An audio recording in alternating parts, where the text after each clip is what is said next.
This extensive interview with Ray Connolly explores his two-decade involvement in the Children of God cult from 1970 to the early 1990s, his experiences around cult indoctrination, leadership, family life, and the eventual breaking away from the group.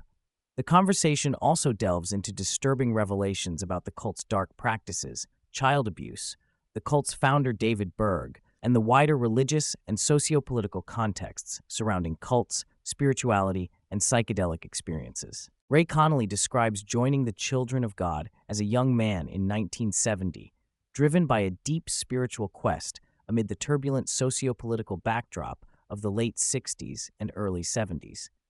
Raised Catholic but unfamiliar with evangelical concepts, he was drawn to a group evangelizing at a Jerry Rubin rally in Santa Barbara.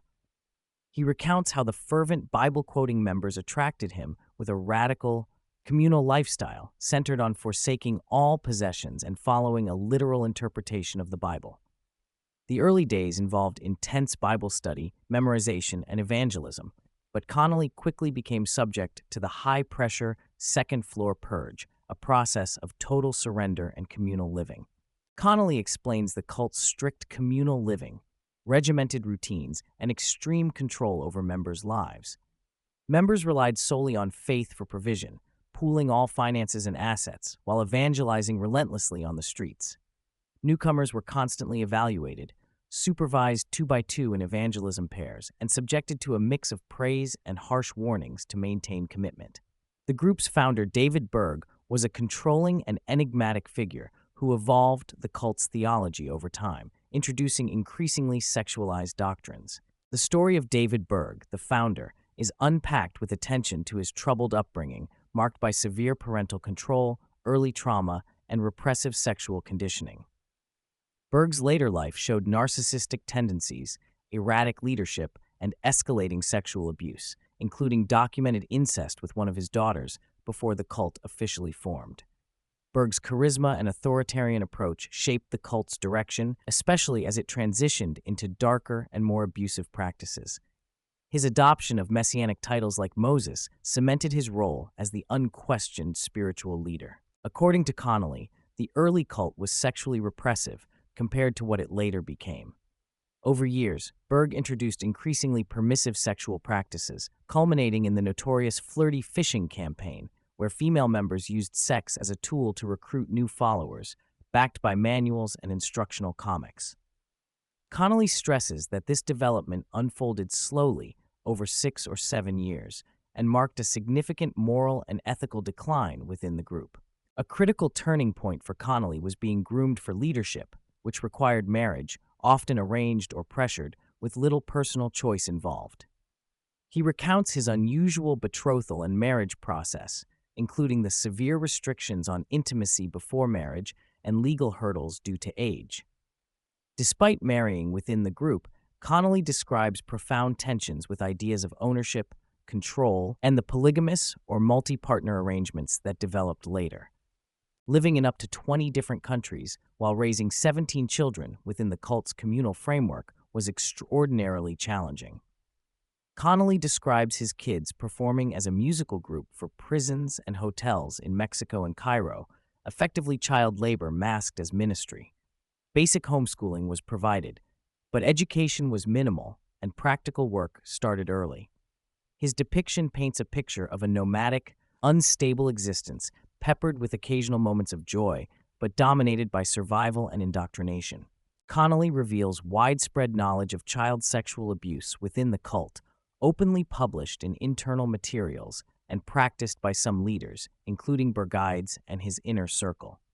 While he personally did not engage in abuse, he acknowledges the pervasive presence of pedophilia, the distribution of explicit material protected within members' circles, and the use of disturbing justifications based on twisted biblical interpretations. This knowledge contributed heavily to his eventual disillusionment. The disintegration of Connolly's faith in the cult leadership culminated in his public criticism and removal from leadership. This ostracism was deeply painful, compounded by fears of losing his family and the entire lifestyle he had known. For years afterward, he maintained a precarious relationship with his estranged wife and children, who remained inside the group. The cult's paranoia grew, restrictions tightened, and leaving became increasingly difficult due to psychological and logistical barriers. Post-cult life involved severe familial fragmentation, trauma, and slow healing. Connolly candidly discusses the struggles of his children, some of whom stayed behind, others who left, and suffered psychiatric issues, including substance abuse and tragic fatalities among his family members. He recounts painful moments like the death of a beloved daughter and the ongoing mental health crises of others, emphasizing the long-lasting cost of cult involvement on second-generation members. The interview touches on the heartbreaking story of Ricky Rodriguez, a notorious second-generation cult member who endured horrific abuse from infancy, was groomed as an heir to Berg's legacy, left the group, but ultimately committed murder and suicide.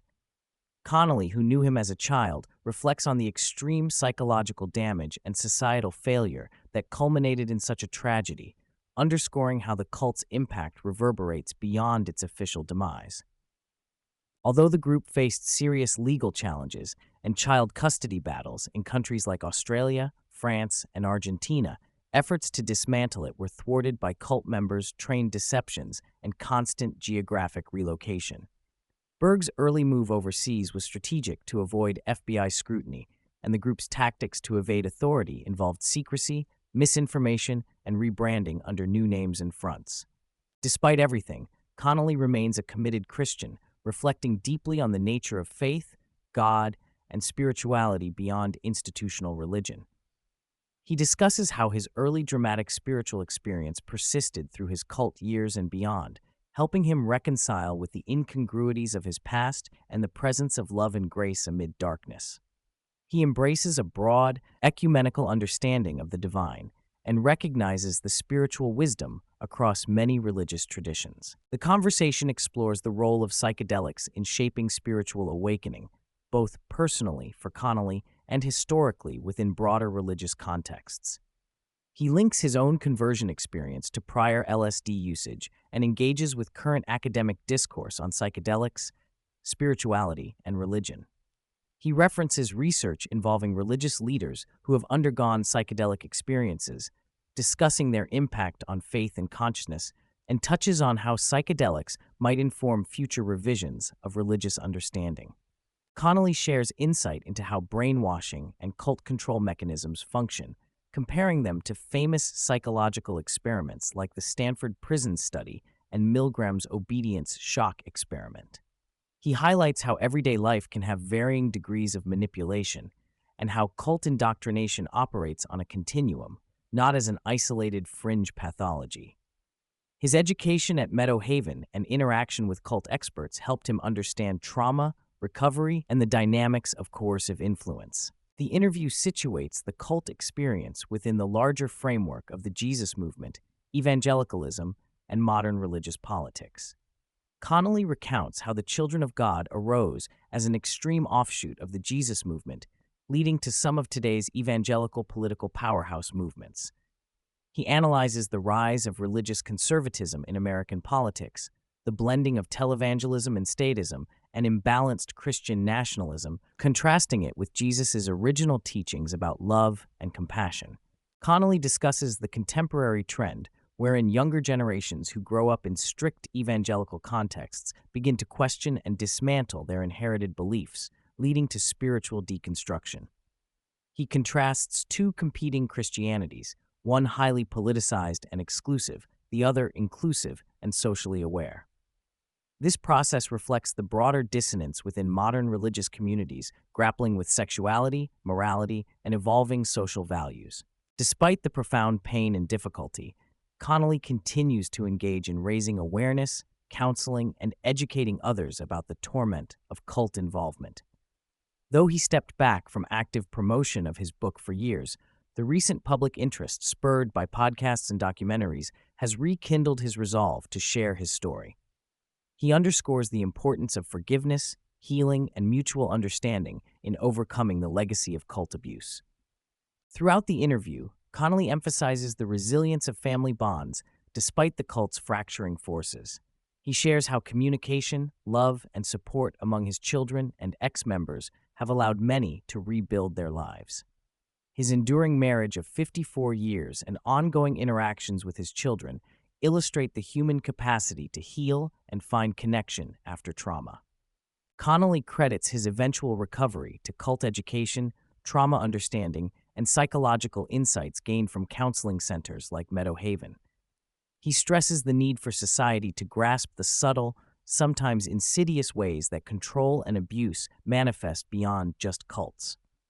Awareness and education empower ex-members and their families to reconstruct their identities and regain agency over their lives. In closing, Connolly conveys a grounded, inclusive spirituality that honors doubt, struggle, and growth. He rejects rigid dogmatism and institutional judgment, emphasizing instead a lived faith that centers on love, empathy, and daily embodiment of divine principles.